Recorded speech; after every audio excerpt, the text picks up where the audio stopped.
Come on, producer.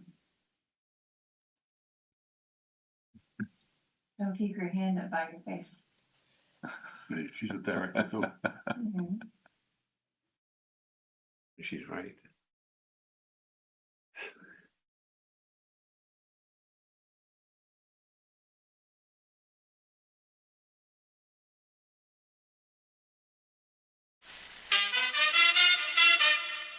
Ladies and gentlemen, Geri Petito. I'm not an addict, I'm just an ass. And in time, this too shall pass. I'm not an addict, I'm just an ass. Geri Petito taught the class. I'm not an addict, I'm just an ass. Loves the answer, the greener grass. I'm not an addict, I'm just an ass. One day at a time, free at last. When you don't know just what to do, Just what to do, just what to do. if what you're feeling is really true, Is it really true? Is it really true? just keep your ideas safe and sound. Safe and sound, safe and sound. That's exactly how change is found. Change is found, change is found. I'm not an addict, I'm just an ass. And in time, this too shall pass. I'm not an addict, I'm just an ass. Geri Petito taught the class. I'm not an addict, I'm just an ass. Loves the answer, the greener grass. I'm not an addict, I'm just an ass. One day at a time, free at last. Hello, everyone, and welcome to the Geri Petito Show. Everyone and anyone who knows me knows I am the author of I'm Not an Addict, I'm Just an Ass. I'd rather be a smartass than a dumbass. Because, guys, almost 34 years ago now, I was a dumbass. But today, almost 34 years later, I can truly say now, through the grace of God, I am a smartass. And yes, the word ass is in the Bible at least 40 times, and it means donkey. And that's what I was. I'm saying all that to say this. There are a lot of people out there struggling, even with health issues, family members of addicts, recovery, right? Addiction. Someone is listening. I am here to help you. Okay, I'm a recovery coach. I'm also a nutritional health coach. All my services to you are free. Please, please reach out. If you think my book can help someone, because I sure do, you can go right to Simon & Schuster's bookstore, Archway Publishing, BAM, Amazon, Barnes & Noble. You can go to my website, www.geripetito.com. Please subscribe to the Geri Petito Show YouTube channel. And guys, listen, if you truly, truly, truly cannot afford my book, please reach out to me about that as well. My book is now also on audio. But here's the thing. Simon & Schuster wanted to do it, but with someone else's voice. I said, absolutely not. So my producer here, Ruben, with Iron Horse Films and Hamilton Radio, he's now doing audio books with your voice, if anyone's interested. This is my book, my story, my passion. It had to have my voice. So my website, you can also get the audio from there. Okay, reach out to me. Now, before I introduce my incredible guest and our really cool, fun co-host sitting next to him, I am going to give a shout out to a few of my sponsors. First, I've got John Bishop, a.k.a. Johnny B., singer-songwriter, host of the Entertainment Luncheon South, a nonprofit network created for the creative. He's also the partner in the Joey D. and Johnny B. Rockin' Oldies Band. I want to give a shout-out to him and his wife, Linny, because they put this luncheon on once a month. It's by invite only. It's only $20. You get great lunch, and you get incredible entertainment, okay? So if you let them know you know me, they might invite you. Or they might block you. I'm not sure which way that'll go. But I want to just say thank you so much to John and Linny. Then I've got Stormin Norman Selden, 732-245-4777, www.storminnormanselden.com, booking dozens of attractions for concerts and performances on venues of all sizes. Guys, he's got from a 5 to 12-piece band. He came live in studio recently with his keyboard. He is a beast on the keyboards, a beast, right? Yes, right. A lot of people don't know this, but he helped get Larry Chance from the Earls back in the day started. The song Remember Then? Listen, Larry was like family, and we all miss and love you, Larry. Rest in peace, and I know you are singing with the angels, baby. Rest in peace, Larry. Then we've got Ken Ryan and Linda Garofalo, The Way It Used to Be, singing songs from the 50s to the 80s, a tribute show to the greatest music and voices of all time. And Ken also does Elvis for me. Thank you very much. And these two people are beautiful inside and out. They do so many fundraisers. They're just amazing, so I want to thank them both. Then we've got, you ready? Michael Zanman, singer, entertainer, performer, www.mzanman.com. So Zanman says that I brought him out of his shell after all those years. And let me tell you, there was a reason why. When I heard him sing, not only was I cracking up laughing, because he has you going crazy while he's singing. He's amazing. But I want to tell you a Zanman story that you're going to love. So recently, he recorded him singing Mel Carter's song, Hold Me, Thrill Me, Kiss Me. And he put it on Facebook. Well, you know what I had to do, right? I had to send it to my buddy Mel. So Zanman didn't know this, but I got Zanman on a three-way with Mel Carter so he could tell Zanman how he loved his version of his song. Imagine that. It took Michael's breath away. It was amazing. So Mel Carter, man, we love you and thank you for that because you made his year. Forget his day. You made his year. So that was beautiful. www.mzanman.com. I have two more. John Monforto, the man of many faces, singer, actor, celebrity impersonator, and tribute artist. So I gave him the title, the man of many faces, but he was given the title by a former Philadelphia mayor as the official Philadelphia Rocky impersonator.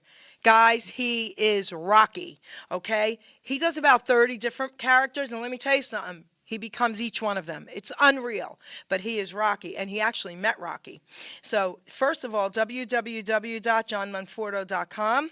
My three favorites, of course, the Italian in me is The Godfather, Rocky, and of course Elvis, baby. So last but certainly not least, Michael D'Amore. Singer, songwriter, performer, entertainer, www.michaeldamore.com. So, you know, everyone who knows me knows I'm an oldies doo-wop Elvis girl, right? I mean, Elvis is, forget it, right? Nobody can touch Elvis, right? But guess what? Michael comes close. His range is off the charts. Unbelievable. So if you haven't heard him, go to his website, www.michaeldamore.com. I had the honor of emceeing at Let East the last 2 years with Michael Zanman opening up for Michael D'Amore. Then we got John Monforto into the mix, so I got to MC all three of them. And you'll hear something from one of my guys on screen about Let East this year as well. So having said that, I want to bring my guests on, but I want to talk about the ball guy first. All right, so listen, I want to say hello. Can you hear me? Yes. Oh, yeah. I can't hear you guys. Can hear? Ruben? Can I hear you? Now I can hear you guys. Okay, good. Oh, good. Oh. That So I was wasn't going your to say, get the hearing checked. No, that wasn't your fault, baby. That was all right. So anyway, Okay. so first of all, I want to just say, I want to introduce Ken Kojak first. There's a reason why. Because he is my DJ friend. He's incredible. He's probably one of the best DJs out there. And he knows more about the songs and what went on and the history with the singers than anyone does. So if anyone ever wants to know anything, man, I'll get you in touch with him. But he got to interview this legend first. And today is the first day he's actually meeting him. He's at his home with him. And I am going to pinch him because I want to meet this guy. But he said, Jer, I have somebody for you. I know you're a fan. And that's how I got connected today. But before I mention my legend's name, I'm going to read the poem that I wrote for him. And this is going to be his introduction. Okay? This is your life. Who remembers the song Seven Little Girls Sitting in the Backseat, Hugging and Kissing with Fred? This poem is about the legendary, the iconic singer, songwriter, author, Paul Evans. Paul comes from a musical family. His mom, his dad, and his sisters too. His mom played piano in a silent movie. You could hear her play? Who knew? After a year at Columbia University, an electrical scholarship he snubs. I'm sure his parents were thrilled, from engineering to singing in clubs. Paul was determined by knocking on doors. The Brill Building on Broadway started his tours. Publishing companies, music agencies, and record labels, to name a few, all based out of New York, hoping there was something they could do. The Brill Building was famous, the center of it all. From big band era to the 60s, the musicians got the call. It was less than a year later, after dropping out of school, Paul wrote his first hit, Did his parents say how cool? The hit song he wrote was When. In 1958, the Kalin Twins sang the song, followed shortly by his hit in 59. This was a song that had us all singing along. 7 little girls sitting in the backseat. All over the song was known, hugging and a kissing with Fred. The poor driver just sat alone. 2 more hit records were in the works for the entire world to see. On the Dick Clark Show he sang Midnight Special and Happy Go Lucky Me. Paul also wrote songs for others. Bobby Vitton's song Roses Are Red, Johnny Tillotson and Pat Boone. How does Paul not have a big head? Although these artists were great, the next guy will blow you away. 4 songs for the king he wrote. Now what you gotta say? The Next Step is Love and Blue River, Something Blue and I Gotta Know. Elvis Presley is smiling down. These songs were sung by the pro. Paul wrote 2 more songs, hoping that Elvis would sing. Tender Moments and Quiet Desperation. These songs outlived the king. I was honored to hear them by Paul Evans himself. Elvis sang them in heaven, not just put on a shelf.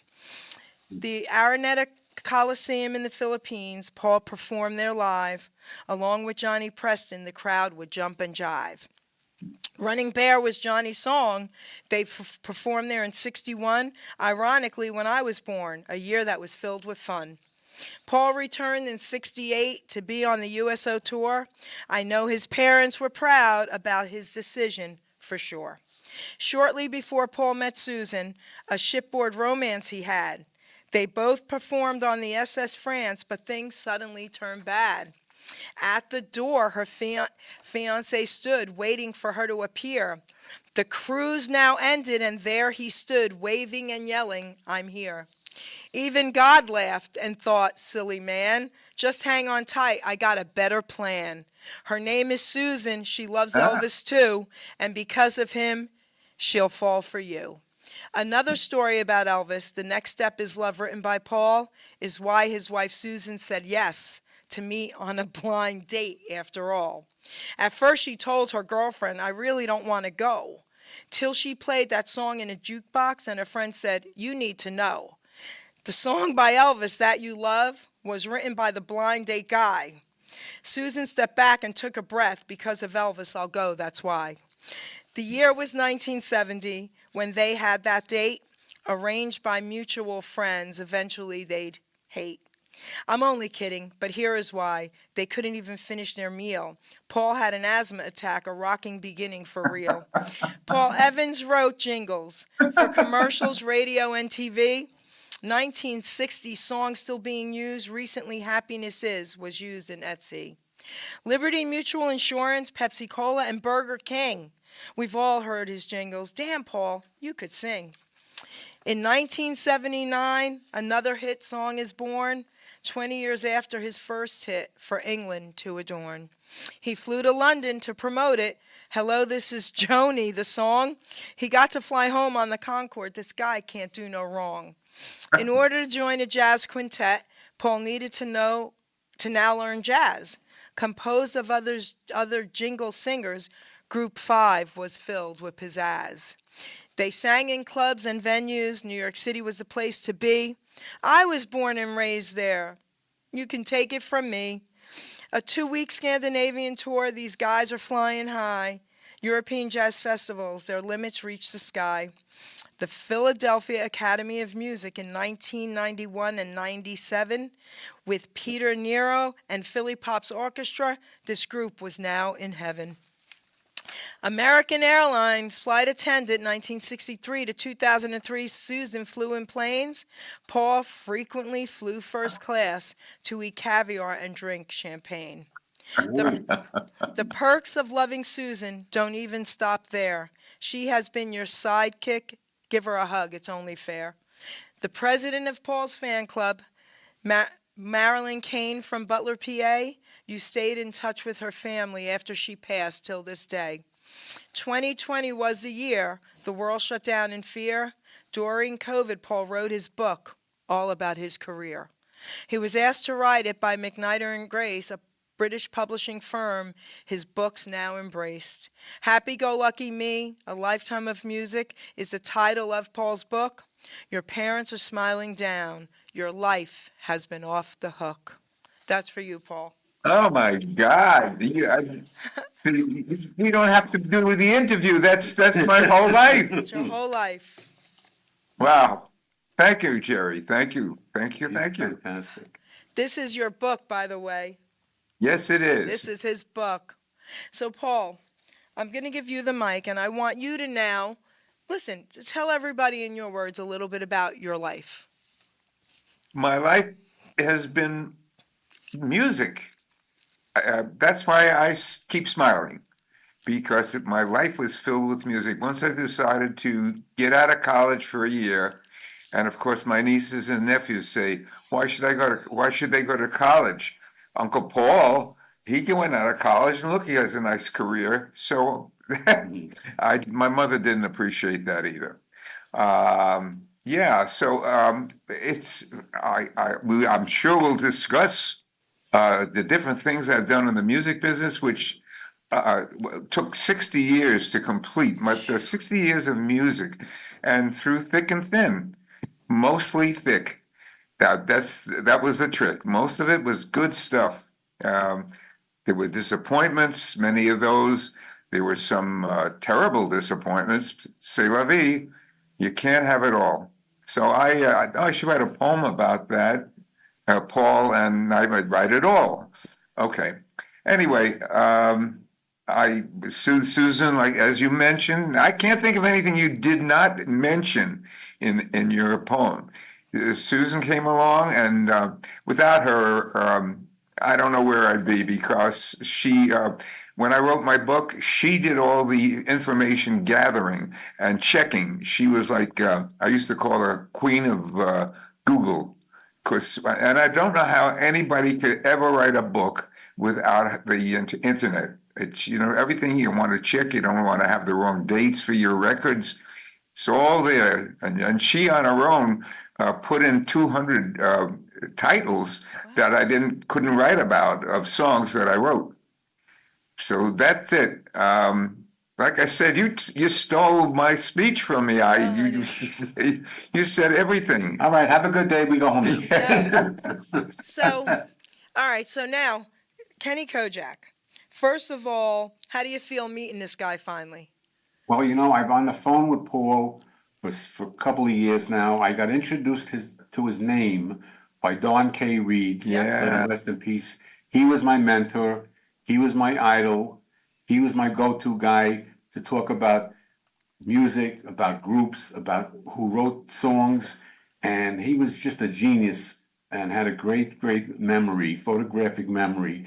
And, you go through life and you hear songs, and then you get to know this. For me anyway, you'll hear a song and you'll know where you were when you first heard that song, and it'll bring you to a certain experience. Sometimes it'll be a positive, most of the time, but there could be negativity there too. But things in life happening. But this gentleman has just contributed so much to this business, and a lot of people's names aren't heard. Okay, they should be in the spotlight, and they're not. Like Charlie Colello. Yeah. Okay. Yes. Sure. I interviewed Charlie. Yes. How many people don't know that person's name? But then when you talk about them, then they're like, "Oh, that was him." Right. The man behind the music. He's been involved. I mean, you talk about the Brill Building, where it all started. Right. It's just amazing that you have these cubicles with songwriters sitting with upright pianos next to each other, producing, writing all these top 10 hits, like Carole King and Jerry Goffin, with Cynthia Weil and Barry Mann, Greenwich, Jeff Barry. I mean, it's just amazing to know that these people existed in one building, not only one building, okay, but next to each other in cubicles with their upright pianos. It blows my mind just to hear about this, and people should know about that. So, Paul. John Kay, by the way, his show is the only show left in New York where you could walk into his show and he would say, "Hi, Paul, what do you want to talk about today? It was not. It wasn't about him. No, it was always about the artist. Yes. Yes. So Great. wait, I have to tell you something about him, what you just said. So of course Kenny hooked me up with Don, and we talked a few times, and then I called him a week before the interview. And I go, He was so Don, nervous. I go, Don, do you want to send me like questions you want me to ask you? Jerry, stop it. You don't do that with anyone else. He goes, I love your interviews because you're like me. Do you ever do that? I go, no. He goes, and stop it. I'm not sending you any questions. Within 5 minutes, he made it so comfortable for me. But I was because it was him, Don K. Reed, right?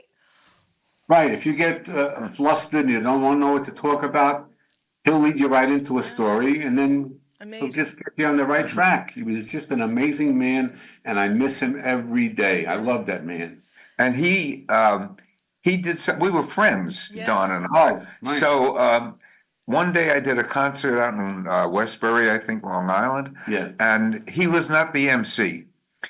But when it came my turn, who walks out on the stage? Don K. to introduce me, and he gives me a hug if he can get. I remember he had to work around my guitar, of course, but he was terrific. He just loved his friends, and I loved going up there. I used to go up with my producer, and they would talk about stuff that wasn't about me, other things that he had produced. I mean, it was so much fun, Don. You just sit back and you have a good time. I mean, where do you find a radio host at one radio station, CBS FM, 35 years at one station, okay, and on that same station, the longest running doo-wop show, right, the doo-wop shop with Don K. Reed, and what he did every week on Sundays is not only did he play the music, but when he did his interviews, he would promote the people to let them know how they can contact them if anybody wanted to hire them, or how they can hear them at an event or whatnot. He was just Amazing. all about the person he interviewed. He's a good guy. Oh, yes. So now, before we play your first song, because we're going to be playing that very soon, I want to just say something about your incredible book. Thank you. Okay. First of all, I read the whole thing. I couldn't put it down. Okay. Could not put it down. Amazing. Now, here's the thing. What I loved, and thank you for the autographed copy, Paul. What I loved, and he calls me a firecracker. I wonder where he got that from. I wonder. So, what I loved about this book was your humor all through it, because you even kind of made fun of yourself. And you laughed about, like, the circumstances that, well, this didn't happen this time. Oh, well, blah, blah, blah, blah. But, it was probably one of the best entertainment books I've ever read. So I want to thank you for that. And, That is. of course, my favorite page is page 42. Okay, Hill and Range Music, writing for Elvis Presley. Just saying, you know what I'm saying? I highlighted it. What can I say, baby? But let's do this. Let's give everybody a huge treat. We're going to play this song the entire world knows, and this is the guy right here, guys. All right, producer, 7 Little Girls. Producer, hello, 7 Little Girls, baby. Wake him up. Yeah. Yes, 7. Here we go.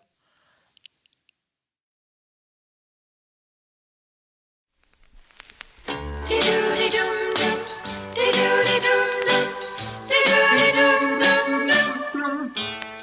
7 little girls sitting in the back seat, hugging and a kissing with Fred. I said, why don't one of you come up and sit beside me? And this is what the 7 girls said. All together now, 1, 2, 3. Keep your mind on your drive and keep your hands on the wheel. Keep your Snoopy eyes on the road ahead. We're having fun, sitting in the backseat, kissing and a hugging with Fred. Dee-doo-dee-dum-dum, dee-doo-dee-dum-dum, dee-doo-dee-dum-dum-dum. Drove through the town, drove through the country, showed them how a motor could go. I said, how do you like my triple carburetor? And one of them whispered low. All together now, 1, 2, 3. Keep your mind on your drive and keep your hands on the wheel. Keep your Snoopy eyes on the road ahead. We're kissing and a hugging with Fred. Dee-doody-doom-doom, dee-doody-doom-doom, dee-doody-doom-doom-doom. 7 little girls smooching in the back seat, everyone in love with Fred. I said, you don't need me, I'll get off at my house. And this is what the 7 girls said. All together now, 1, 2, 3. Keep your mind on the drive and keep your hands on the wheel. Keep your snoopy eyes on the road ahead. We're having fun, sitting in the back seat, kissing and a hugging with Fred. All of them in love with Fred, Dee-doody-doom-doom, kissing and a hugging with Fred. dee-doody-doom-doom. Wish that I could be like Fred. So first of all, oh my gosh, I can't even tell you, okay? Thank you, thank you, thank you. All right. So when I first got to talk to Paul and his wife was in the background, and I said, "You don't remember me, do you, Paul?" And he said, "Huh, Jerry?" And I said, "Well, I was one of those 7 little girls sitting in the back seat." And he says, "Jerry, you weren't even born yet." I said, Born "But then." close, baby, but close." You If I was, I would have come and sat with you. But go ahead. these writers, okay, again, you don't see their name in the spotlight. No. But these writers that wrote this song back in '59, okay, Bob Hilliard, who wrote for Frank Sinatra in the wee small hours of the morning, Any Day Now, Our Day Will Come, and for Gene McDaniel's Tower of Strength, that's one writer. Then Lee Pockris, okay? Now, Lee Pockris was, wrote everything. the guy was unbelievable. Why I loved the name Lee Pockris, and I found out about him, he's Brooklyn, New York, graduated from that same high school that Don Kay did, Erasmus Hall High School. He had his partner was Paul Vance. They wrote Itsy Bitsy Teeny Weeny Yellow Polka Dot Bikini. I interviewed him too. Right. We did. We love him. And also, okay, Catch a Falling Star for Perry Como. Yeah. Huge. And then another person we love, okay, Ron Dante in Oh, 1969. yes, baby. Not the Sugar Sugar song, but the other group he was with called the Cufflinks, and the song, the number 9 song was Tracy. Okay, so you're talking about huge songwriters that really should be known about. And so what can I say? I mean, it's just a great song, and it was what can I tell you? It's unbelievable. So, Paul, now give me your take on this song, sweetheart. Well, the song wasn't mine, as it says, he says, but I was doing demos for writers that couldn't sing. They needed some people to come in and sing their song, and they would take those small demos and they would bring them to record companies to go for a major artist. And of all things, they showed it for Merv Griffin. I don't quite understand what that was. And the company said, no, we'll take the record as it is, the demo, and put that out. I have a funny, it's not so funny, a story about, I guess it is. There's a story about 7 little girls. Okay. It was banned in Boston, which was a great thing for me, because when you banned a record in a big city like that, all the other cities wanted to know what was in that song that they banned it. Well, Boston was a very Catholic town, and they couldn't understand the phrase, keep your snoopy eyes on the road ahead. That somehow offended them, and I don't understand why, but I said, because when my record company said, Paul, the record's just been banned in Boston, with a smile on their faces, I lit up. I said, I have a hit record. That's how it worked. Strange. Wow, crazy. So, all right, so I have a question for you then about that. So, you're the first one saying how great that was that they banned it, because I would feel the same way about things. A lot of people, it would kind of like, stop them from what they're doing. They would get upset. That was a great attitude and a great way to look at it. So, You had to look at it somehow. but did One they way- ever bring it? Did they ever bring it there after that? Oh, it was unbanned. I mean, they had Yes, to play it okay. on the Yeah, big yeah, yeah. stations because it was a big hit. Okay, okay, cool. Yeah. Wow. I didn't know Yeah, that. that's strange, right? Yeah, And it very was on a strange. guaranteed label. Yes, it was. Wow. Which the guaranteed label that had an ending, a sour ending for me. That's one of the things that bothered me about the business. We were kids, had hit records, They took money from and they took right? money from us. Yes, yes.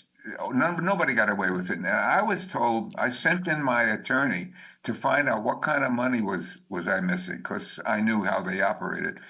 This was in 1960. It was even earlier. It was 1959, Right. and $40,000 in that kind of money. I don't know what Back that'd then. be worth today. Oh, my God. Yeah, but he gave me no alternative. My attorney said, Paul, if you sue him, he'll go out of business now. You get nothing. No. At least I got my master's back. Okay. Now, Wow. it says here, Paul, that a group called the Avons did it. The Avons they were the two girls singers that did the girls' part and Oh. seven little girls. Okay, I saw a little cheat sheet here. It says the Avons. I didn't know. Okay. Well, yeah, it was Paul. It was put out as Paul Evans and the Avon. The Curls, right. Oh, I'm sorry. Okay. The Avons were the English group that covered it. The Curls were the girls. Okay, gotcha. That backed me up on that record. Okay, cool. Thanks to Susan for the information. Yes, Listen, you need her for your info, baby. I do, baby. All right. So, okay, now, all right, let's play song number 2. What are we going to play? What is she going to play? Tick tock, tick tock, tick tock.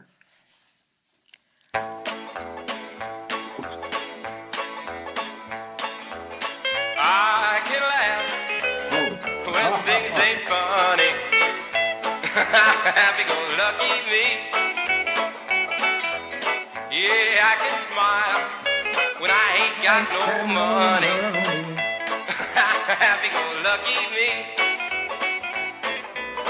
It may sound silly, but I don't care. I got the moonlight, I got the sun, I've got the stars above. Me and my Philly, well, we both share.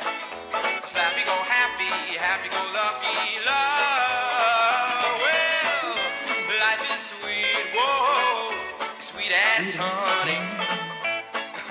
Happy-go-lucky me.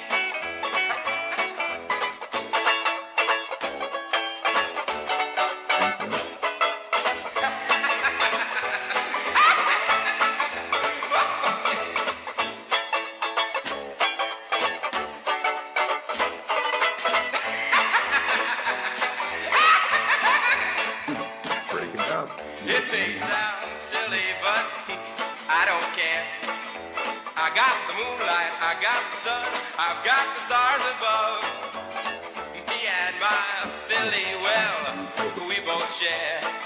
It's happy-go-happy, happy-go-lucky love. Well, life is sweet, whoa, yeah, sweet as honey.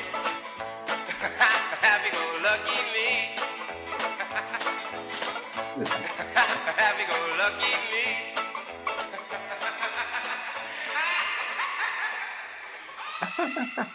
Oh my gosh, you guys are cracking me up.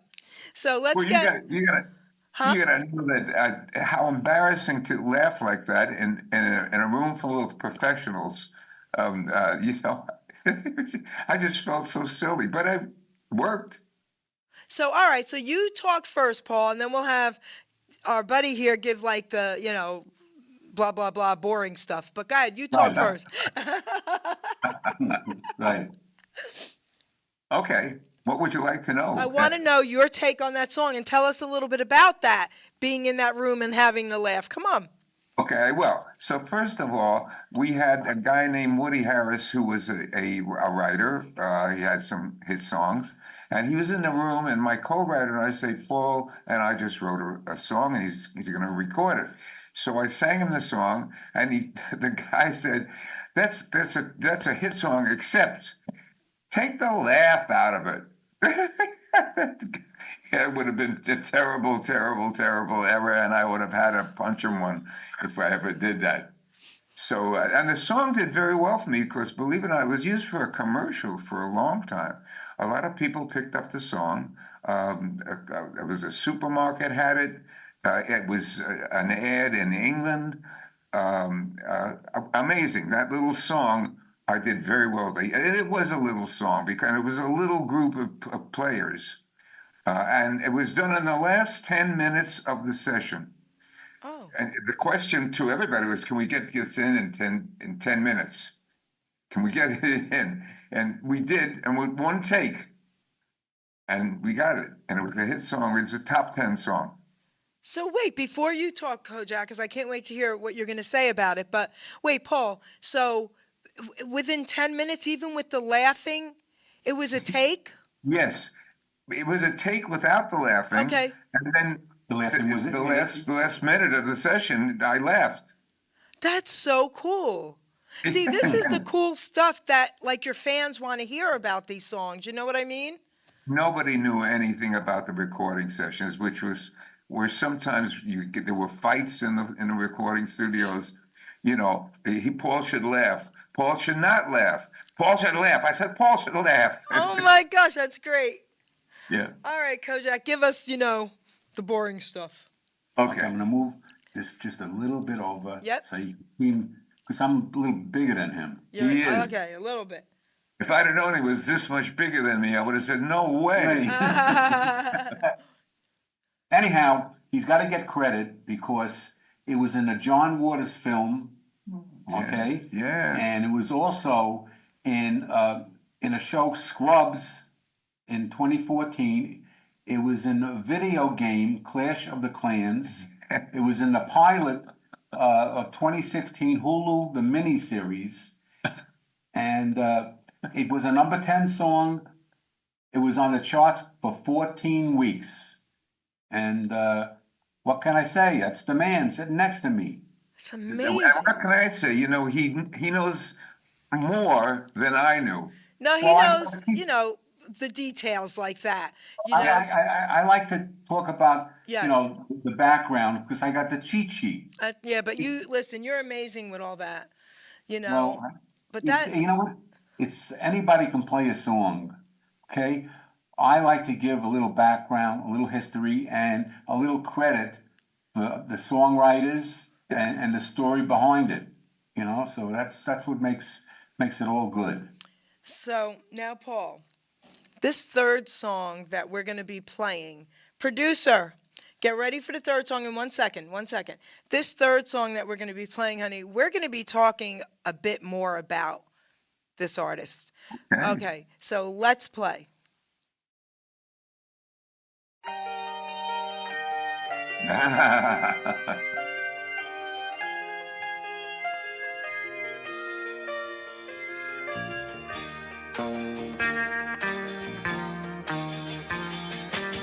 What makes life worth living is the tender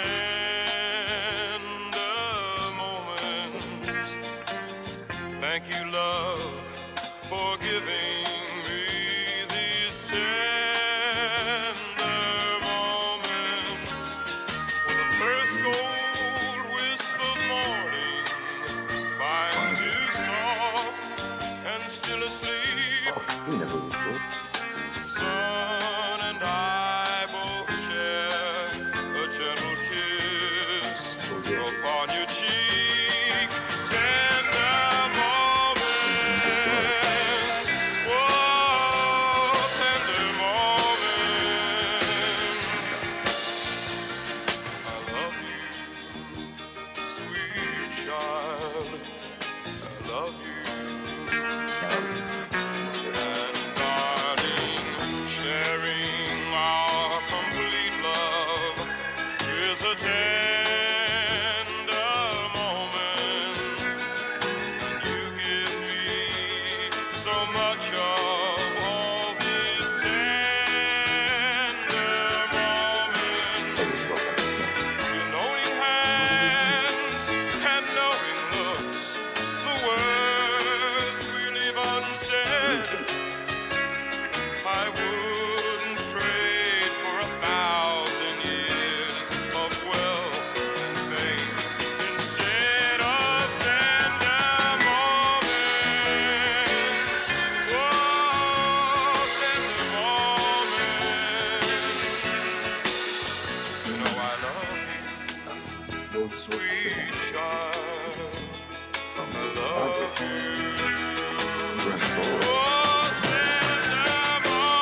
Producers, wait till you hear about this song.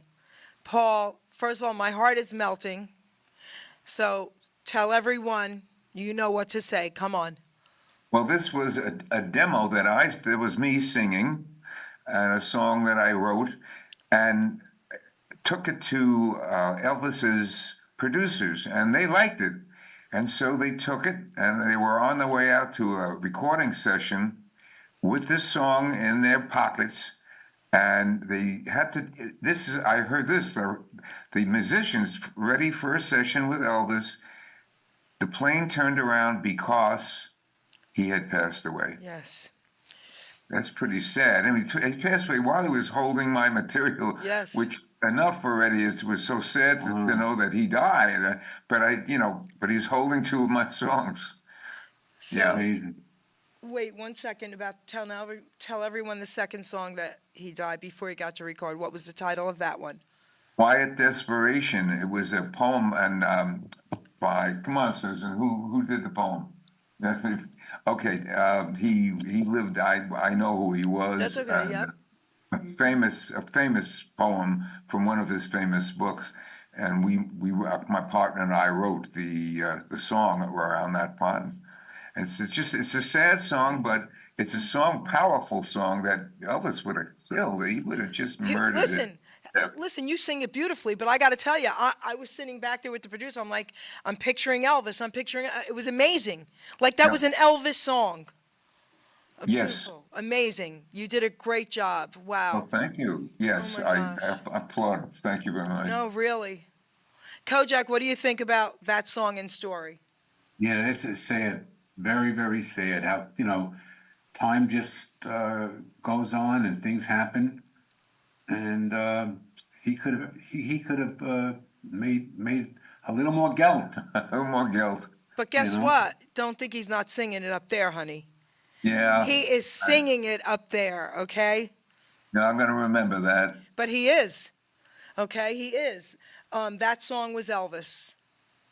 Oh my gosh. So let's talk a little bit about the songs Elvis did record. Okay, so here's the list, okay? Now, The Next Step is Love and Blue River. Talk about those two first. Well, okay. The Next Step is Love. I wrote with my partner, and I was always the contact guy because I knew the people of Hill and Range Publishing, which was Elvis's publishing company, and that was his first and the last song that Elvis did. He wrote too. The Next Step is Love.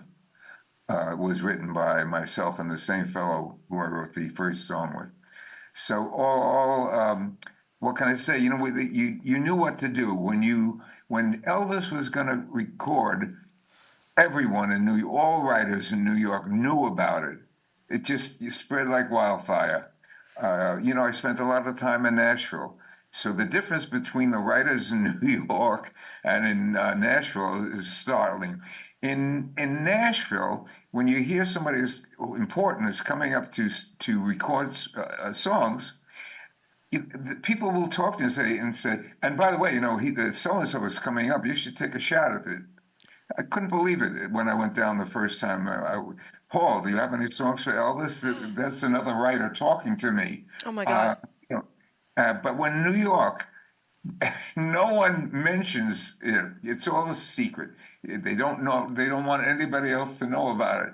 So it really is funny. The difference is amazing to me. How different it is. It's just a loosey-goosey city, Nashville, and New York is not loosey-goosey. No. No. So. Okay. So now let's talk about, and then Kojak, you'll have a chance, but let's talk now about the other two songs that I got to say are probably two. I mean, all Elvis's songs are my favorites, but I have, a list. But these two songs, I got to tell you, are two of my favorites. He sang Something Blue and I Gotta Know. Tell me about that. Well, okay. I'll go right to I Gotta Know because it was the first Presley song that I had, and almost didn't come out. I got called into the Hill and Range offices, and they say, Paul, Elvis has cut your song, and we don't know if it'll ever come out. That's just the way the music business was. We cut it, and we'll see if we're going to release it. We're not sure. But we got another kid that we think is going to be a star, and we think we should record it with him. But if we record it with him, Elvis is not going to release the record. I mean, he's not going to come second. So I said, no, no, no. I want Elvis. I don't care. I don't care about the other guy. The other guy turned out to be Fabian. Oh, We love Fabian, but honey, Elvis, go ahead. Oh, you're right. I mean, so am I glad? Am I happy? It didn't go to, even if it was number one with Fabian, because you never know nothing in this business what the song is going to do. Even though I would have said, no, I want Elvis. And I got him. And it was on the other side. It got up on the charts, so I think 14. But the other side was Are You Lonesome Tonight? Oh, come on, baby. oh, so you bought that record? Yes, because there were two sides to a record, don't forget. That's right. So if I'm on the other side, I gotta get paid for the record sold too. People turn it around and play it. Yeah, well, that would be nice. That would be nice, and they do. But what I'm saying is two sides. If Elvis sells 1 million on one side, I would get paid for 1 million on my side. Right. You don't know whose it really is. Right. Right. Strange business. So now what about, okay, come on, the other song now, Something Blue, come on. And Something Blue is just a beautiful song, and I knew I had the same feeling for that I had with Tender Moments. Okay. I was so happy when he recorded it. It's funny, we in the demo, it's Something Blue, it's there's something borrowed, something blue, right. and for marriages, For wedding. for weddings, right? But it was. I started in the demo. That's what I'm trying to say here. With the wedding song, bum bum ba bum bum, and they left it off. So naturally, there's a little disappointment at first. Hey, they didn't copy my arrangement, you know. So anyway, it was wonderful. Just good song. Never really hit the charts very well, but I didn't care. It was Elvis. Right. my You gosh. could say you wrote a song and Elvis sang it. That's huge, Absolutely. especially for Jerry. That's huge. So come on, Kojak, let's hear your take on what we were just talking about. Oh, Paul said everything that I was going to say. Okay. You know, I mean, the guy, to write a song for the king. Yeah. That's huge. To write That's- songs. Right. Thank you. Yeah, definitely. So what can you say? You write a song for an icon in the business. That means a lot, and he's very proud of doing that, and you should be very proud of, especially for Geri Petito, Forget to know it. that you wrote An Elvis songs, fan, yes. songs for Elvis. You kidding me? At the end of one of my poems, I say this: music is a must for you to keep your joy, especially if it's Elvis, baby, because Elvis is my boy. But now we're going to say, especially if it's Paul Evans, baby, because Paul Evans is my boy. That's nice. I didn't listen. When I heard that he wrote these songs for Elvis, I called him up. I was like, okay, listen, I love you even more. Oh my gosh, I can't. I was like going, he's like, oh my, I didn't know. Amazing. It's funny when I went into the Brill Building the first time as a kid, carrying a guitar around. People slammed doors in my face.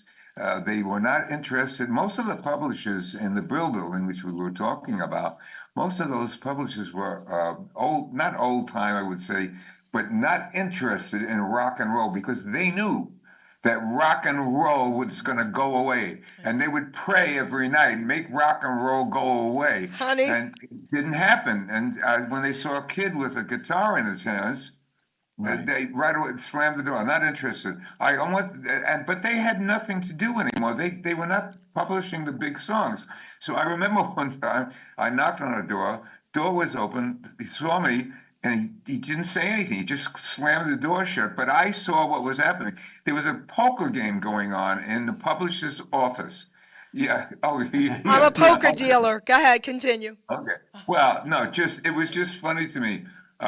They hoped it would go away, and it crushed them. Well, that's the Tin Pan Alley attitude. Yes, yes. Crushed him. Elvis said, because I listen to Sirius and I listen to Elvis, and I just heard him say this 1,000 times, but recently they said, what do you think? You rock and roll, you think it's going to last? And he said, well, if I could answer that, if I could predict the future, he says, I don't know. He said, but you know what? If it changes, I'll change with it. He goes, but if it goes away, you know what I'll say? I had my day. And I'm thinking, you had your day if he only knew, right? Yeah, yeah. But it was rock and roll was coming. They should have seen it. Yes. It was, I mean, big. The Beatles were big already, but I'll tell you about the Beatles story later if you like. Tell us now. About when they hit town in the 60s, 65. 64. Before. Yeah, 64, they landed at Kennedy Airport. I had to take stock of what I was doing because I was writing and singing, and all of a sudden the Beatles were all over the charts. Very few American acts made it right away, like Paul Simon survived it. Jane the Americans. Okay, groups, Right. and so, but not many. So Right. there was going to be nobody to write for, and I certainly couldn't challenge the Beatles. No, So I had to look for something else to do, and I did. I found another career in the business, and the career was with jingles, commercials. I love that. Yeah, just like Ron Dante, Yes, Ronnie, Yes. you and I knew each other. from right? there. Ron Yes. Dante, jingle writer. But I got the first thing I did was write. Well, when a song of mine came out, "Happiness Is" the song we can talk about later. But when that song came out, I found out how much the singers made, and it was more than I made as a writer. So I said, "That's what I'll do. That's what I'll try. Let me see if I can do that." And that was the first big move I ever made away from writing and singing pop songs. So wait, don't stop there. So tell us a little bit about the jingles. So tell us two really cool ones that you love the most. We left them behind. Oh. Because it was really a business. Okay. But what I learned how to do was to produce jingles, write jingles, and sing on jingles. Oh, okay. So I was a triple threat man. There you go. I love it. I love it. Yeah, but well, I worked a lot for BBD&O. It was a big agency at the time, and there were a lot of disappointments. In my book, you read a lot about how I would. There was a new product that they were playing with that they were going to release. It was called Tropic Surf. So they asked me to write the jingle for it, which I did. And it was a new product, and it was going to be they were going to spend a lot of money on pouring it out on television. And so one day, Susan and I are sitting here, and there's the knock on the door, and we got a package of Tropic Surf. The first time anybody would see this, it was going to be a big campaign. So they sent it to us, and we said, so I was so happy looking at the product that my song was going to be national television now. And Susan and I popped the cork, the tops off, took a drink, and went, "Wow!" It was awful. It was god awful. And yet they had spent all this money. I had recorded Delaney and Bonnie. Do you remember them? Delaney and Bonnie, the new Kirsty Mistrals. I had produced the jingle with them, and the one they would call a generic commercial with the top jingle singers in town. All money spent, Oh gone. my gosh. They just spent money like crazy when I entered the business. The commercial business was nuts. They would say to me, "Paul, go out and do a commercial for this. We like your song. Go ahead, do the commercial." And then the song, they would say, "I say, how much money do you want to spend?" And they would say, "Just keep a small band, or you can hire a big orchestra." They would just, because they had so much money from the product to people, and so much money down the river, just gone. Wow. I had that happen several times. It was awful. I really thought I had a big commercial, not just a little commercial, but a big commercial, and it failed. One of them failed because the person who was in charge of music, his way of seeing if the record was good, song was to play it for his grandmother. If she said no, it was no. That's the God's honest truth, and it was amazing to me that I could get turned down and lose all this prestige and money that would come with a big commercial. I agree. Because of grandma. If my grandson, who's 23 now, because he cracks me up, I love his humor. He's like me. We're both Pisces, but he's the brilliant one. I'm the creative one. Okay. Let me tell you, if he asked grandma, he calls me mom, he would have wanted to know. If I said no, he would have been like, yes, that means a yes. If I said yes, he would have been like, oh, let me think about this. Well, I always hoped that grandmother was run over by a reindeer. There you go. I can't really tell. There you go. So, Ken, what would you like to say to everything he just said? Well, you know, what I want to talk about, which I'm hoping is the next song. Roses Are Red, you're gonna be Honey, playing yes, it? it is. It's the next Oh. song. Talk about it first, and then we'll play it. I am so excited. So am And I. Paul is gonna, well, first of all, Epic Records was the record company that Bobby Vinton recorded on. And it was the first, not only the first #1 song for Bobby Vinton, it was the first #1 song on the Epic Yes, label. good one. Wow. I mean, huge. And before I go on, there is a story that I love, Okay. and it has to do with roses, and Okay. it has to do what Bobby Vinton did with the radio stations. And Paul's going to tell you that Okay. story. Paul, tell us the story, and then we'll play the song. Great story, great Okay. story. Well, he was from a small town outside of Pittsburgh. Cannonsburg, the same town that Perry Como came from. Oh, Okay. you got to come from there. I mean, you got to move there. Right. Yeah. Anyway, so the record company Epic was going to go out on the other side of the record. I don't know if you know that. Right. So the other side of the record. So, but Bobby smelled hit in Roses Are Red. Right. It was left there to be trashed, and Bobby Vinton saw it. Go ahead. So then he did a smart thing. He was a hero in Pittsburgh because he was from nearby, and he sang around a little bit in that town.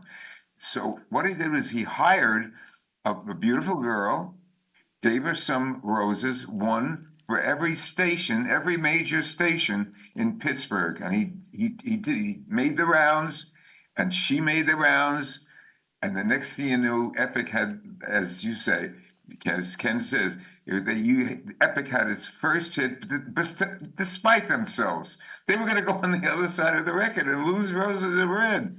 What are they, nuts? Yes. And it was Yes. first recorded in a little faster version, an R&B kind of, Yes. right? And they slowed it down. They brought in strings, and it became a #1 hit for Bobby Vinton. I mean, you're talking about July 14th, 1962.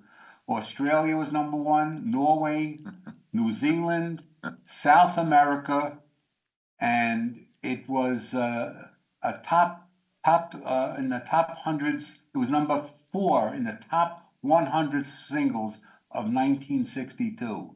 I mean, that's certified gold, huge.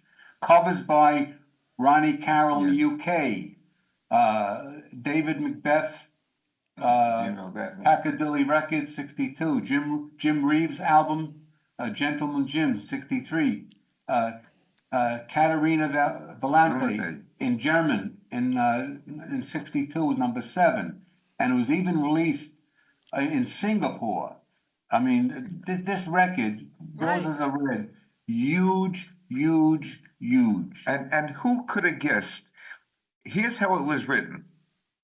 I was doing a little demo session, just a couple of guitars, bass, just small, to show to other people. Okay, so we did all of a sudden, my co-writer for some songs, Happy Go Lucky Me, anyway, he comes into the session, he walks in, and he says, Paul, I've got a lyric I want to show you.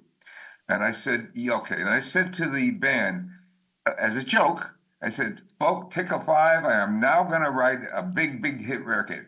Joke. So he comes in, I sit at the piano, and he gives me the lyric. And I do as following. I sit down, think, I go, okay. Roses are red, my love.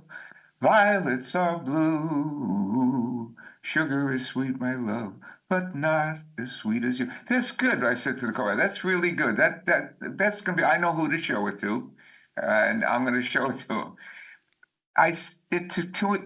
It's exactly the same time that they cut it. I guess the second time, as from your story, that they cut the first one Right. too slow, too fast. But I couldn't believe it. In 2 minutes, 2 minutes and 30 seconds or whatever it is, you probably know how long it is. Right. Can you off the top of your head tell me? No, but you want to give credit to Al Bryan. Al Byron, yes. Byron, rather, and the Robert Mercy Orchestra. I mean, back then, Bob Mercy, yeah. you're talking about orchestras behind you, okay? Just like I like to just plug Steve Allen, Portrait of My Love. You talk about orchestration on songs back then in the 60s that you're not going to hear anymore. Yeah, but except for one thing, Bobby Vinton did it exactly like we wanted done with it. He heard my version. Right, because his father was also an orchestra leader, and he captured that information and that feel for a record and how a record should sound by his father being an orchestra leader. And then later on, he was hired by Alan Freed to be, and all these rock and roll shows, to be the orchestra leader on all those shows. But Paul, you know what's cool? Yeah. Paul, what's cool is that you just said that he did it the way you wanted him to do it. Absolutely. Because usually they That's try to always change happened. it, right? Usually they try to change little things here or there, and he didn't do that with your song. I did. Because I said, you can't write a hit song in 2.5 minutes. You just can't. We did it. I mean, it's really crazy. So I did. I kept trying to change it because you can't write a hit in 2.5 minutes. And you got to give credit to the producer, Robert Morgan, too. Oh, Okay. Bob Morgan. Good. Bob Morgan, good. yep. I brought the song up to Bob Morgan at Epic Records for myself. I said, Bob, I'd like to cut this for you for Epic Records. And he said, Paul, I have an artist that is going to be off the label very soon if he doesn't have a hit. And I think this song Oh my God. is going to put him onto the label for good and pick it up. And so he said, I hope you don't mind me showing it to him. I think he's going to like it. And it killed me, Jerry, to say, oh, sure, Bob.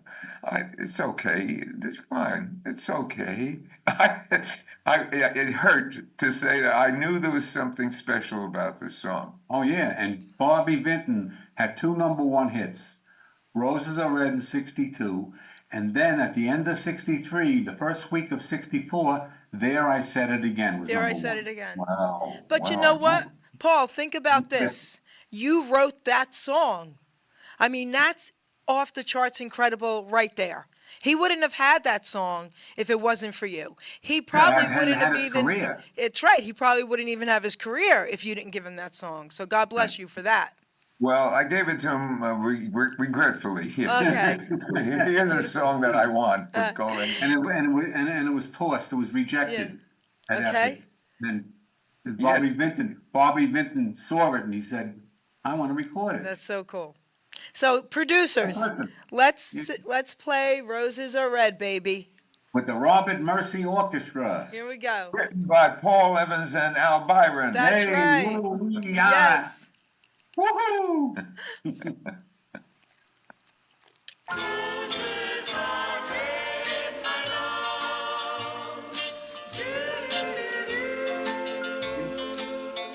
A long, long time ago, on graduation day, You handed me your book. I signed this way. Roses are red, my love. Violets are blue. Sugar is sweet, my love, but not as sweet as you. We dated through high school, and when the big day came, I wrote into your book next to my name. Roses are red, my love. Violets are blue. Sugar is sweet, my love, but not as sweet as you. Then I went far away and you found someone new. I read your letter, dear, and I wrote back to you. Roses are red, my love. Violets are blue. Sugar is sweet, my love. Good luck, may God bless you. Is that your little girl? She looks a lot like you. Someday some boy will write in her book too. Roses are red, my love. Violets are blue. Sugar is sweet, my love, but not as sweet as you. Author. Oh, Baby, I'm listen. giving you a standing ovation from my seat, okay? Oh my gosh. No, it's the best. So, even though we talked all about this song, I just want to say one more thing, okay? I hope he brought you some roses after he had a hit with this song.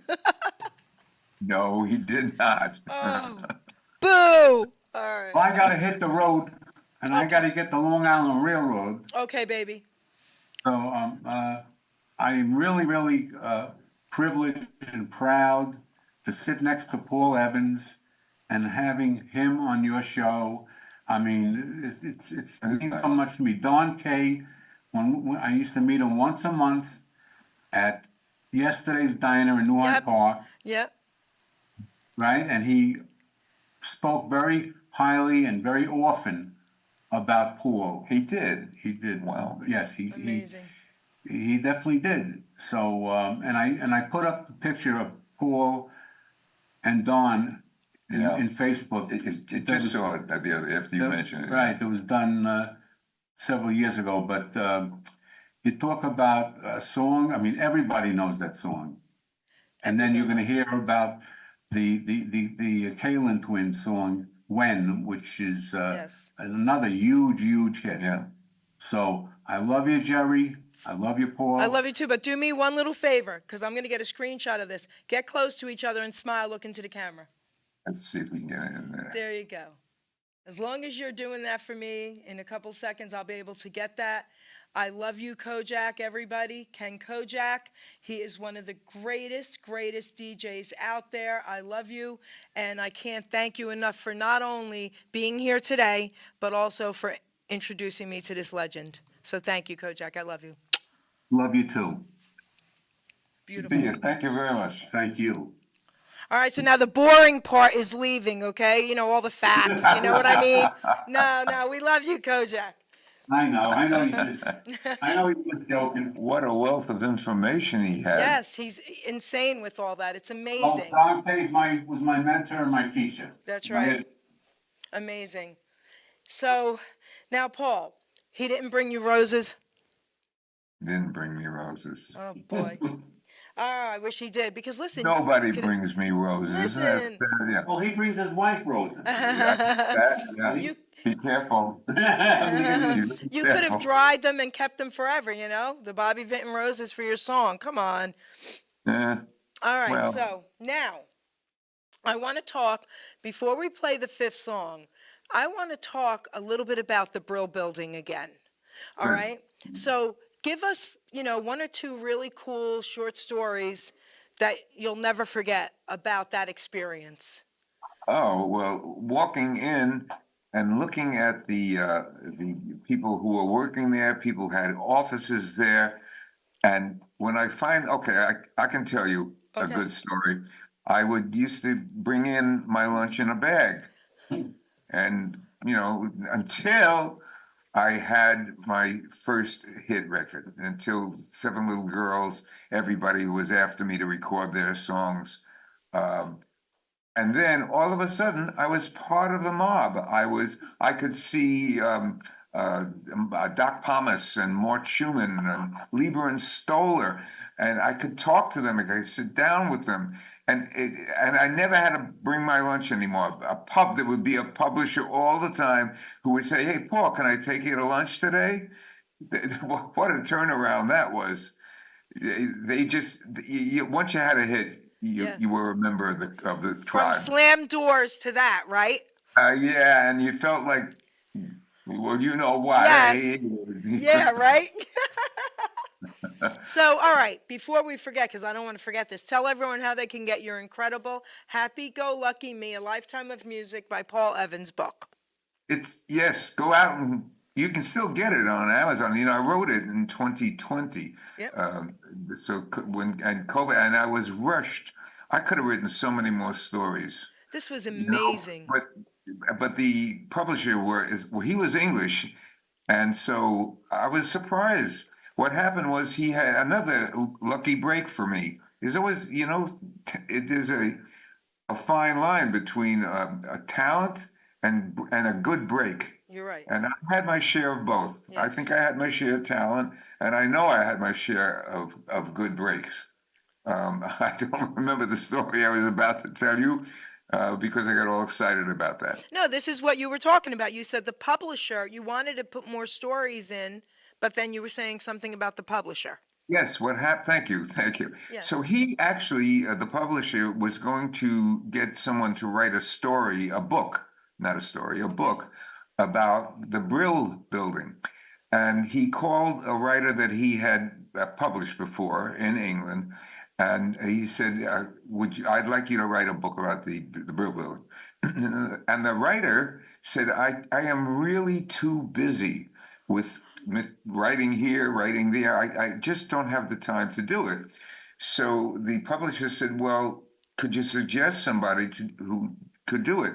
And he said, I once interviewed somebody who spent time in the Brill Building, and he sounded like the kind of a guy that could write a book. I mean, I don't understand what I sounded like, how he knew that. So anyway, so he gave me my number. They called me, and they told me what they wanted. And I said, look, I was only there for 2 years, because then I had a hit record of my own, and I was on the road. The book, if I wrote a book about what I know of the Brill Building, it'd be the shortest book ever written. So you'd have to let me write a book about my career, which started in the Brill Building. Yes. And he thought that was a good idea, but there was that break again. Yeah, one of those good breaks where the guy just didn't have the time to write it, happened to have interviewed me once, knew that I was, at the Brill Building, and the book. And writing a book, Jerry, you have a book out, but writing a book without with my wife's help, she was the queen of Google, and she would check every date, just like Ken did before. Amazing. It is amazing, and I always can go back to the book, which is hiding somewhere behind me. Yep. Where you can see, or you can see, yes, and it's in front of me, yes. And it was such a joy. It brought back so many memories for me, because it went beyond that. It went into everything I did, the jingle career I had, the jazz career. You know, I had a career as a jazz in a jazz group, which we toured Europe, the jazz shows that always had. I became a jazz singer. Oh my God, who could, you know, jazz? Can I talk about that for a Sure. minute? I was actually married to a jazz drummer who was a jazz teacher. Yes, talk. Oh, okay. Well, singing pop songs is really baby stuff compared to singing in a group Okay. jazz because you had to learn notes that were so difficult because if I sang in my part in that group, you would say, "What kind of ugly melody is that? That's horrible." But it's if you did it with four other people who were doing other melodies, it would sound beautiful.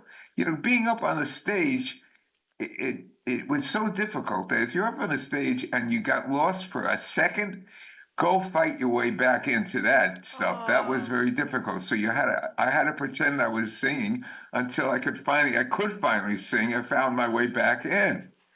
And one of the members of the group, a wonderful woman who had played on Broadway, and she was the big singer in Jingle Land, and she would stand next to me when we lined up to sing.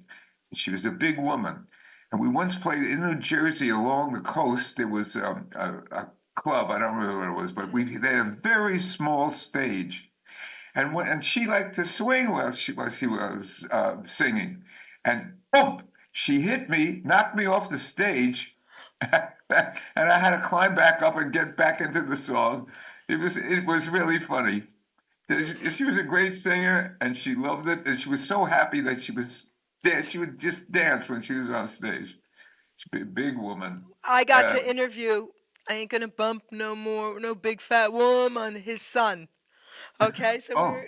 I just thought of that when you said that she bumped you right off the stage. Right off the stage. How embarrassing was that? Oh my gosh.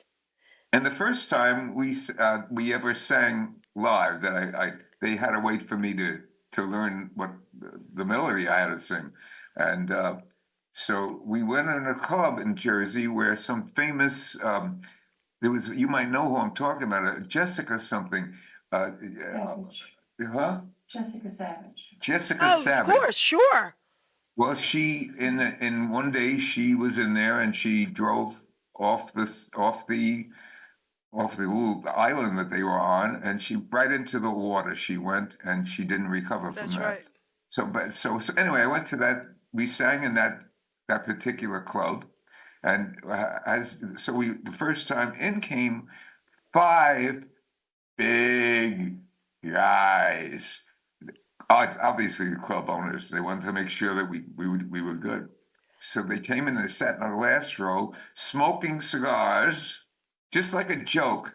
Okay. But there was no joke to me. I mean, I was really nervous. God, I better not make a mistake. These guys are tough looking. And apparently I didn't make a You mistake. didn't. No way. Amazing. So why don't we give everybody a treat and let's play our final song, and then we'll have you talk a little bit about it, okay? Sure. Here we go, producer.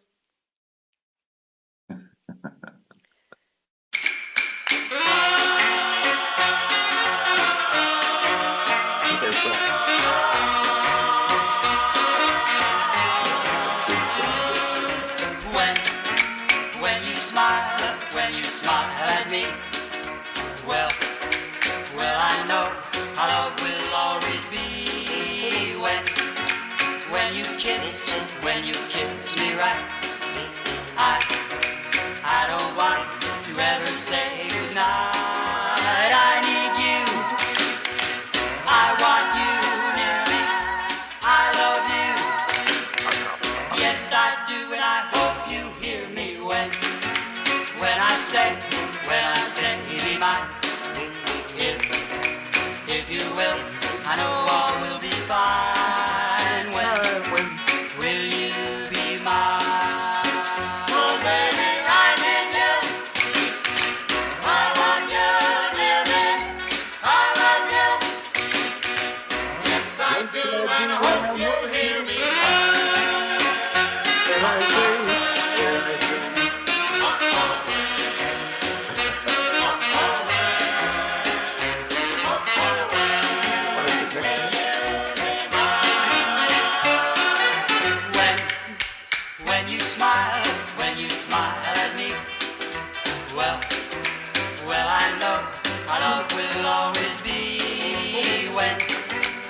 when you kiss me right. I don't want to ever say goodnight. I need you. I want you near me. I love you. Yes, I do, and I hope you hear me when I say be mine. If you will, I know all will be fine. When will you be mine?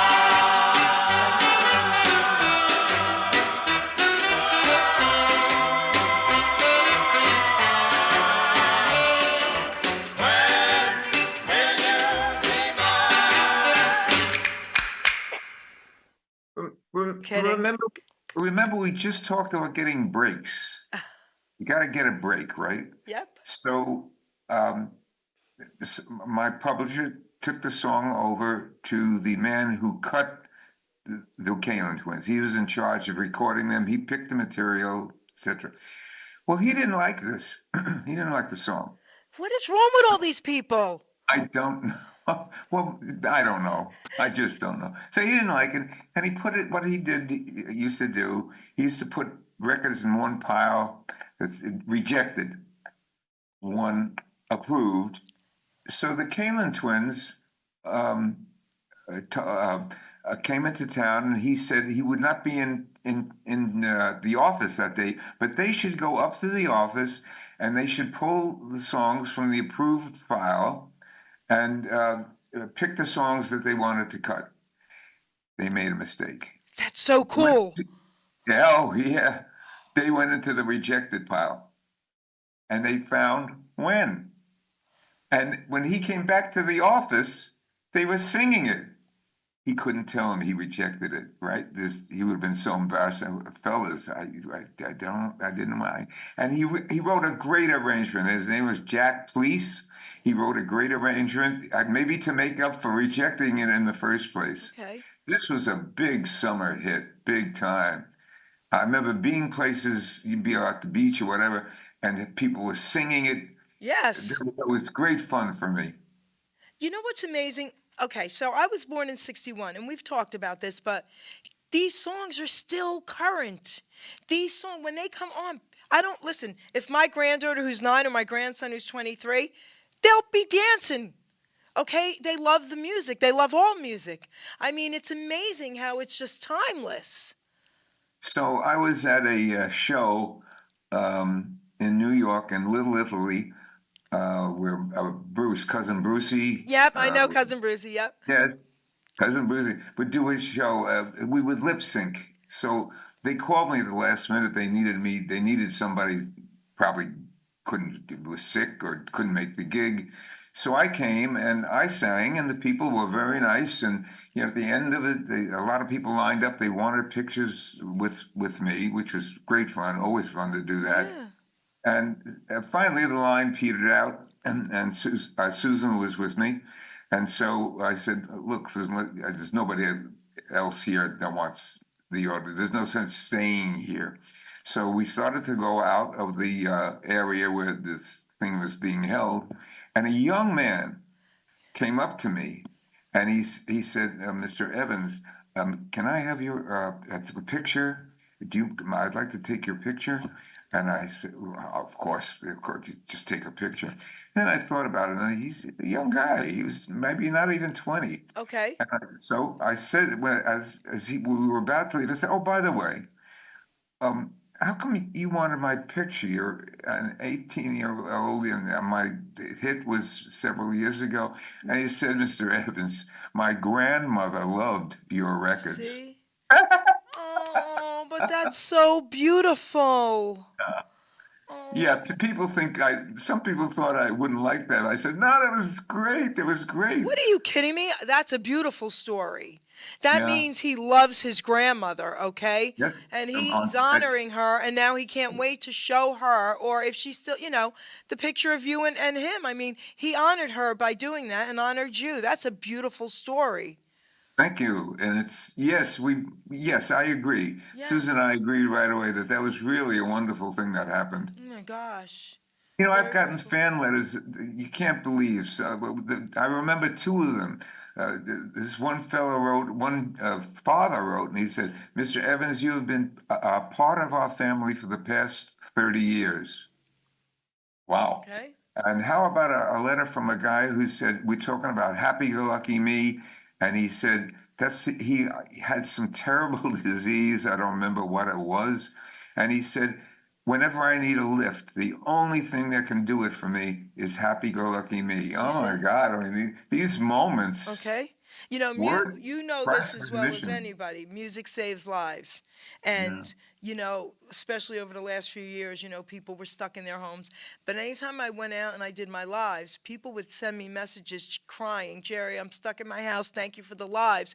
And one woman was in a hospital bed, and she messaged me and said, Jerry, she said, my nurse propped up my phone for me so I could watch the live. She said, you don't know what that meant to me. So, see, Yeah. music saves lives. And music gets embedded Yeah. in a lot of people's hearts. I know that they're a relative of mine. They "When" was their song because they got married on the day, and they remember hearing "When" on the radio. Amazing. You know, if you take a baby, an 8-month, 9-month-old baby, you put them in a bouncy, right? If you turn music on, that baby's going to bounce. It's innate. If you go to nursing homes, you know, I used to bring a lot of entertainers to the nursing homes in my town, and I'll never forget this one story. So this one man, this was in this nursing home, they were all in wheelchairs. Some of them couldn't speak, couldn't lift their heads. And this one man couldn't lift his head, and I went in front of him and I'm bouncing like this. He grabbed my hands and he kind of lifted his head up and he's bouncing. Amazing what you guys are doing.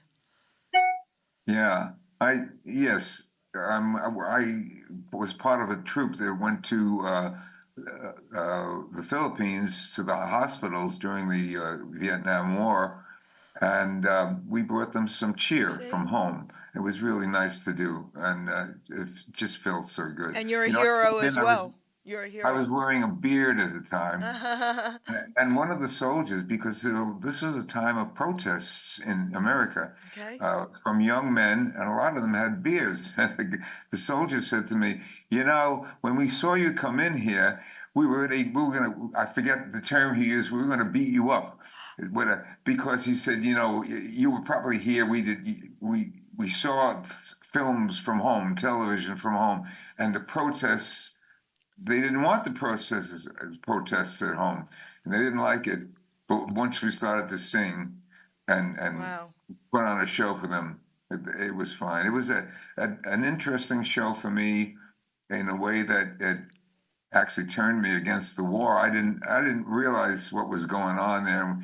And when I went to the hospital, first of all, the workers there, how fast they ran for these helicopters that were bringing in the injured. There was so many injured. There's some soldiers were in the army and in the field and injured, and they were in the army because they were poor people. They couldn't, and they got their dental and they got their medical that they couldn't afford if it was back home in America. They actually went to war to get the dentistry that they needed and medical that they needed. It was a shock. It was a shocking thing to see. Heartbreaking. So, Paul, first of all, I want to thank you for honoring Oh. me today. You have no idea how much this meant to me. I could not wait for this interview. Okay. You are a firecracker. I could not wait for this interview. And I want to thank your wife for letting me flirt with you. Because, you know, honey, you know, I was born too late, sweetie. I was born too late. That's all I'm going to say. Or I was born too early. I don't know. You two are beautiful together. I mean, amazing. I love you both for honoring me today with this incredible interview here on Hamilton Radio. Doc G, would you like to come and say hello real quick? This is Who is this? Doc G is the original owner of Hamilton Radio. He snuck in. And he started Hamilton Radio over 25 years ago in his basement. So we have Ruben in the back who's... Yeah, Ruben, come on, baby. Ruben is the producer. He's the young guy. He knows all the tech stuff. So Ruben's going to He's got say a hi to you beard. as well. He's got a beard. Hello, Ruben. No, that's not Ruben. No, it's not Oh. on.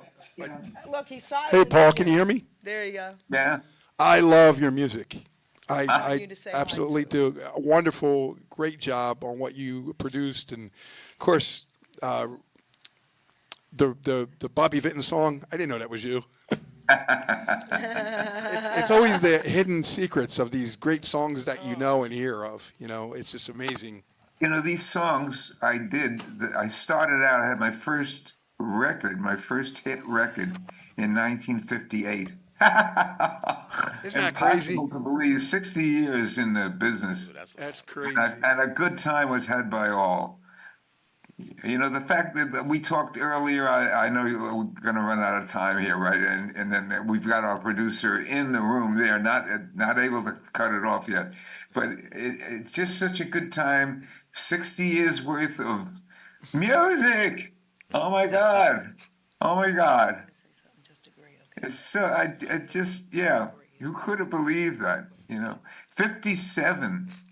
I told my mother and father when I left my scholarship behind that I promised my mother that if I didn't have a hit record, what a silly promise this is. If I didn't have a big hit record in the first year, I would go back to Columbia University.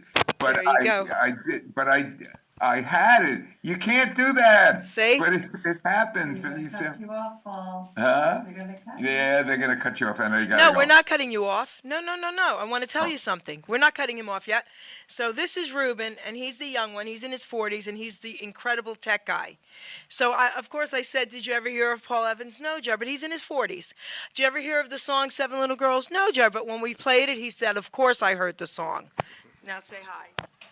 Hi, Paul. Hey, Ruben. Hey. Yes. Yes. That's nice to hear. Always nice to hear. Here. Oh yeah, thank you. I'm Yeah, very. Yeah, I was like, yes. When Jerry played the song, and I was like, oh, okay, I recognize it. Yeah. I ran into people once in a while. I once had a gospel hit. Oh, I really? mean, what can't this man do? Had a Right. gospel hit, Right. and I ran into some people, disc jockeys, and their families at a meeting, at a lunch or something. And when the woman said, "You wrote "Build an Ark," you wrote that song. Oh. I hear it all the time on gospel radio. I didn't know that. If you look up on YouTube, there was a group doing it, and what thrilled me was it was gospel, which I didn't have anything up to then to do with.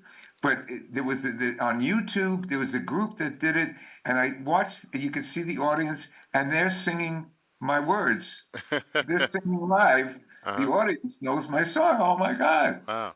Well, There's moments like that, guys. That oh, that's amazing. So, what was it like to? I guess I assume you worked with Dick Clark.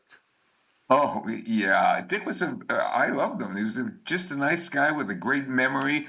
I hadn't seen him for a long time, and I went up to him and I was going to say, "Hi, Dick, Paul Evans." I don't know, and he said, "Hello, Paul. How you doing?" You know, and the guy was and he had smarts.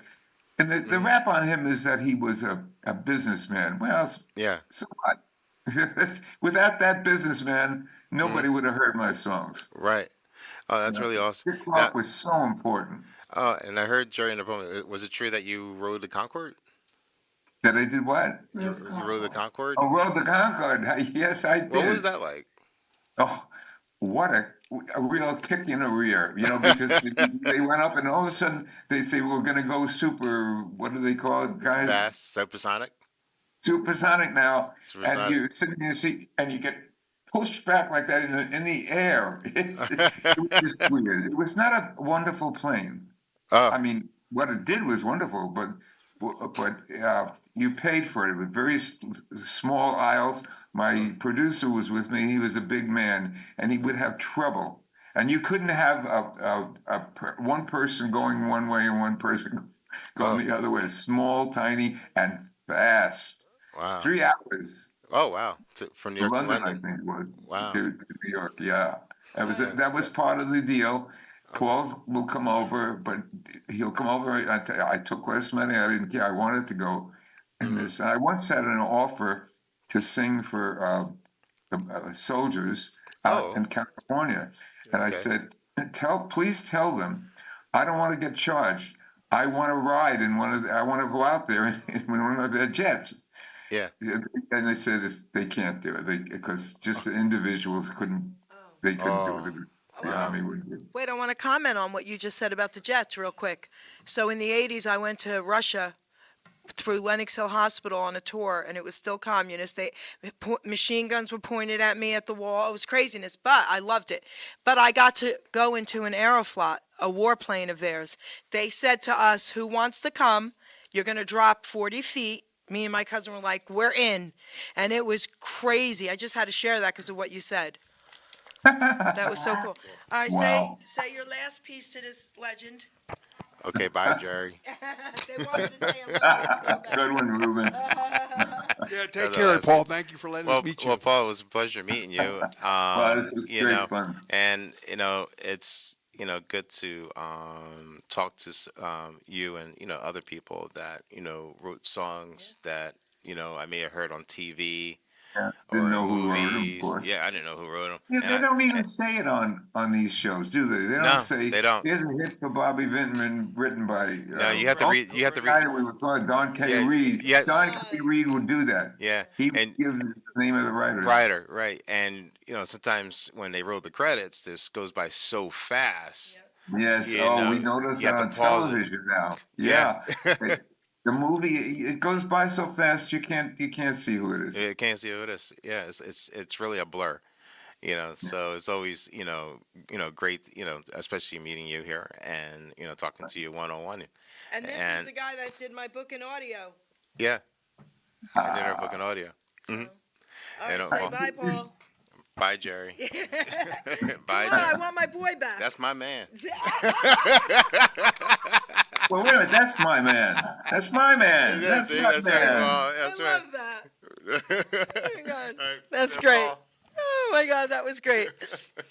That's fun. So That's, I'm going to give you Thanks, the Paul. mic back. We're going to do Sure. something different, boys.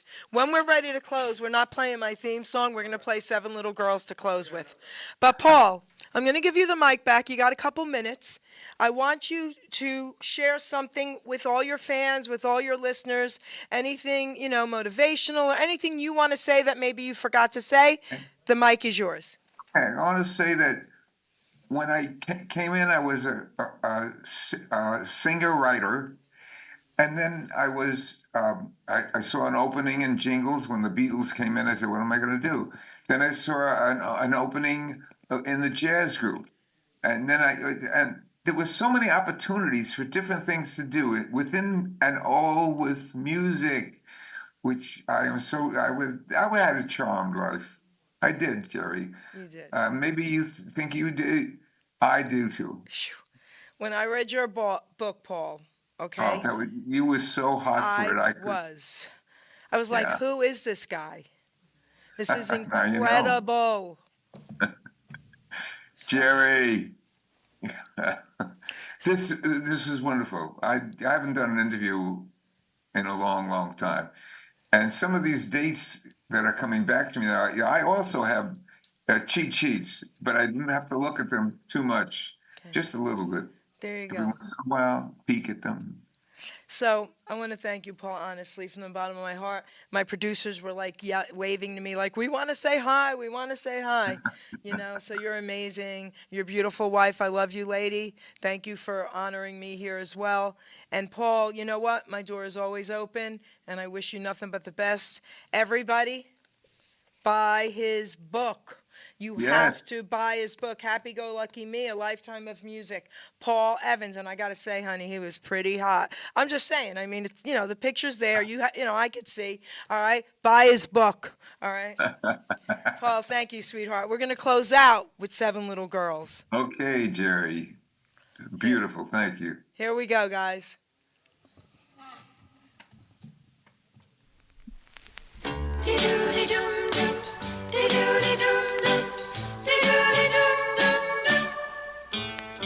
Seven little girls sitting in the back seat, hugging and a-kissing with Fred.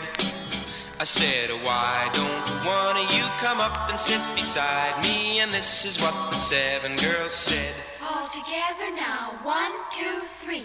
Keep your mind on your drive and keep your hands on the wheel. Keep your Snoopy eyes on the road ahead. We're having fun, sitting in the backseat, kissing and a hugging with Fred. Dee-doo-dee-dum-dum, dee-doo-dee-dum-dum, dee-doo-dee-dum-dum-dum. Drove through the town, drove through the country, showed him how a motor could go. I said, how do you like my triple carburetor? And one of them whispered low, All together now, 1, 2, 3. Keep your mind on your drive and keep your hands on the wheel. Keep your Snoopy eyes on the road ahead. We're having fun, sitting in the backseat, kissing and a hugging with Fred. Dee-doo-dee-dum-dum, dee-doo-dee-dum-dum, dee-doo-dee-dum-dum-dum. 7 little girls smooching in the backseat, everyone in love with Fred. I said, you don't need me, I'll get off at my house. And this is what the 7 girls said. All together now, 1, 2, 3. Keep your mind on your drive and keep your hands on the wheel. Keep your Snoopy eyes on the road ahead. We're having fun, sitting in the backseat, kissing and a hugging with Fred. All of them in love with Fred, Dee-doo-dee-dum-dum, kissing and a hugging with Fred. dee-doo-dee-dum-dum. Wish that I could be like Fred. Fred.